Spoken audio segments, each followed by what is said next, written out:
રાજસ્થાનનો રાજકુમાર જાટ ઘરેથી રહસ્યમય રીતે લાપતા બની ગયા બાદ તેની રાજકોટ નજીકથી લાશ મળી આવી હતી।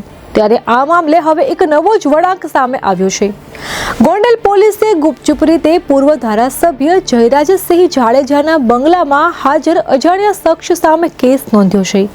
તો સામા પક્ષે એટલે કે ગણેશ જાડેજાએ બંગલામાં ગેરકાયદે પ્રવેશ અંગે મૃતક રાજકુમાર અને તેના પિતા સામે પોલીસને અરજી આપી છે।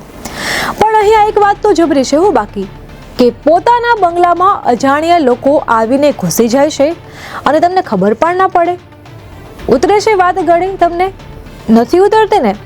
નો જ ઉતરે, કારણ કે જે પણ કોઈ અધૂરા સીસીટીવી સામે આવ્યા છે તેમાં સ્પષ્ટ દેખાઈ રહ્યું છે। અને હવે જો કે સીસીટીવી પર વધુ ચર્ચા પણ નથી કરવી, કારણ કે બધાને શું છે તે અંગે બધી જાણ જ છે કે પોલીસ આ કાર્યવાહીમાં કેટલી પાણીમાં છે। જો કે ગુજરાત સરકારને પણ હવે ગોંડલ પોલીસ પર જરાય વિશ્વાસ રહ્યો નથી। એટલા માટે જ હવે જે ફરિયાદ થઈ છે તેની તપાસ હવે જેતપુર પોલીસને સોંપવામાં આવી છે તેવી સૂત્રો દ્વારા માહિતી પણ મળી છે। આમ ગુજરાત પોલીસે અને ગુજરાત સરકારે ગોંડલ પોલીસે કામગીરી પૂરી ન કરી હોવાથી જેતપુર પોલીસને સોંપી હોવાના અહેવાલો મળ્યા છે। તો બીજી તરફ મૃતક રાજકુમાર જાટના પિતા રતનલાલ જાટ પહેલેથી જ ગોંડલના પૂર્વ ધારાસભ્ય જયરાજસિંહ જાડેજા અને તેના પુત્ર ગણેશ સામે આક્ષેપો કરી રહ્યા છે। તો બીજી તરફ આ કેસમાં તપાસનો રેલો છેક રાજસ્થાન સુધી પહોંચ્યો છે, તો લોકસભામાં પણ તેના પડઘા પડ્યા છે।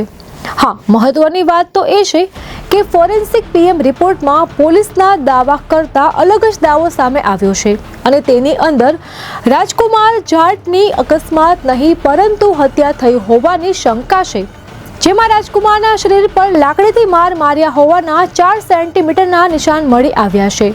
આથી હત્યા થઈ હોવાની આ રિપોર્ટ શંકા ઉપજાવે છે। તો ફોરેન્સિક પીએમમાં પ્રથમ ભાગમાં કુલ 24 મુદ્દાઓ ગણવામાં આવ્યા છે, તો બીજા ભાગમાં કુલ 31 મુદ્દાઓનો ઉલ્લેખ કરવામાં આવ્યો છે।